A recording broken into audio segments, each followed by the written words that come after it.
स्वामी प्रज्ञानंद लिखित अमलगाथा भावदर्शन या पुस्तकातील आज ऐकूया अभंग 26वा आणि त्याचं विवरण. ओम तत्सत हा निर्देश सर्व कर्म करी अशेष दृश्यादृश्य सांडोनी शेष राही सद्वस्तू तू चिरे. नवल गुरूंचे करणे सुशिष्या पैल पार नेणे याच देही अनुभवणे प्रत्यक्षा प्रमाण न लगे. ज्याचा अनुभव त्याजला जरी भोगी शांती सुखाला कर्मे करोनी अकर्म्याला सुख दुःख कैची. जैसा भाव तैसा तयासी देव स्वामी देवांचाही जाहला देव. भक्त काम कल्पद्रुम माधव ऐसा दिंडीम जगी वाजे. भावार्थ असा: ओम तत्सत हा निर्देश सर्व कर्मांच्या बंधनातून मुक्त करतो. साधकानं सतत चिंतन करावं. दृश्य अदृश्य वेगळं जे त्याचं अनुसंधान साधावं त्याला दृक्दृश्य विवेक म्हणतात. मूळची जी परमात्म्याची सत्ता जिला अध्यात्मात वस्तू म्हणतात ती तूच आहेस हे लक्षात येईल.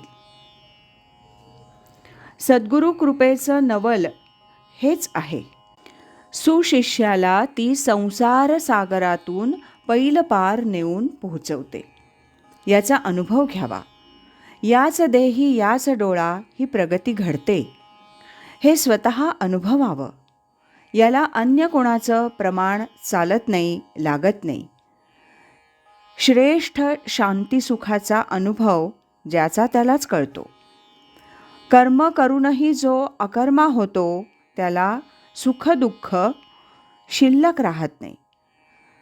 त्याचा अविद्या नाश होतो. ज्याचा जसा भाव तसा त्याला देव कळतो, अनुभव येतो. स्वामी स्वरूपानंद अशीच साधना करून देवांचेही देव बनले. त्यांचा भक्त कामकल्पद्रुम तसंच भक्ताचा माया नाश करणारे असा गौरव जगात केला जातो.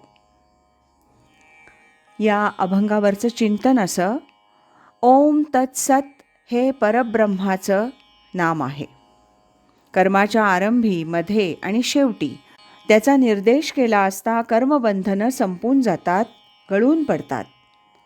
त्या साधकाला देहाहंकाराचा उपसर्ग होत नाही. यज्ञ दान तप ही सारी कर्मच आहेत. त्यांना फलप्राप्ती अपरिहार्य आहे.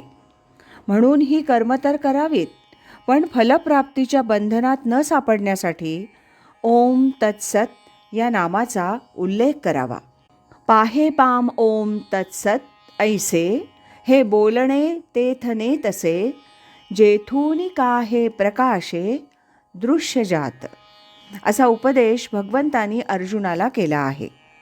या ओवीचा अर्थ असा: ज्याच्याकडून हे सर्व दृश्य मात्र प्रकाशलं जातं तेथे हा नामोच्चार नेतो.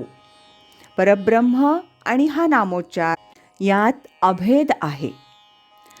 दृश्य विश्वाचा पसारा असून त्यातच जे गुंतून पडतात त्यांना संसारी असं म्हणतात. सद्गुरू शिष्याला नामरूपात्मक जगतापासून बाहेर काढून सच्चिदानंद स्वरूपापर्यंत नेतात.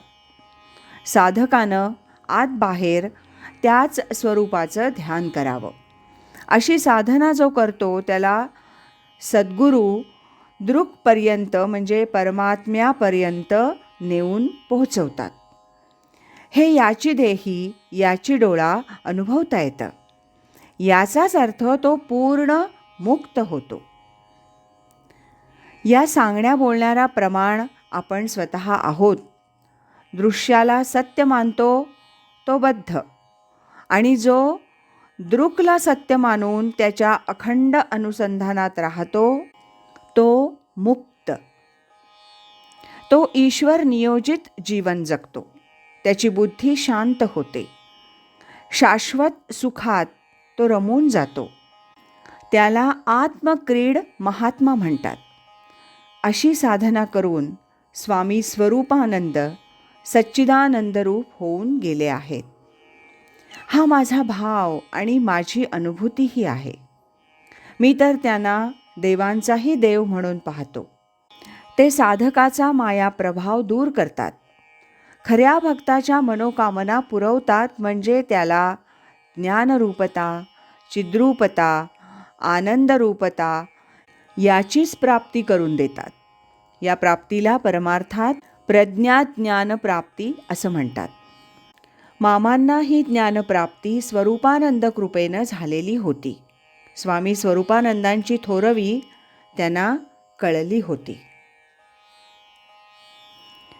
हे होतं 26व्या अभंगाचं विवरण. उद्याच्या भागात 27वा अभंग आणि त्याचं विवरण ऐकूया. गुरु दयेचा सागर तोची नेई पहिलं पार. ऐसा माझा स्वामी राय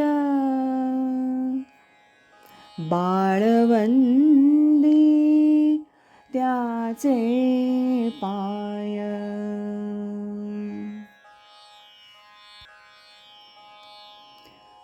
श्रीमत सच्चिदानंद सद्गुरु श्री स्वामी स्वरूपानंद महाराज की जय. श्रीमत सच्चिदानंद सद्गुरु श्री स्वामी अमलानंद महाराज की जय. हरि ओम तत्सत.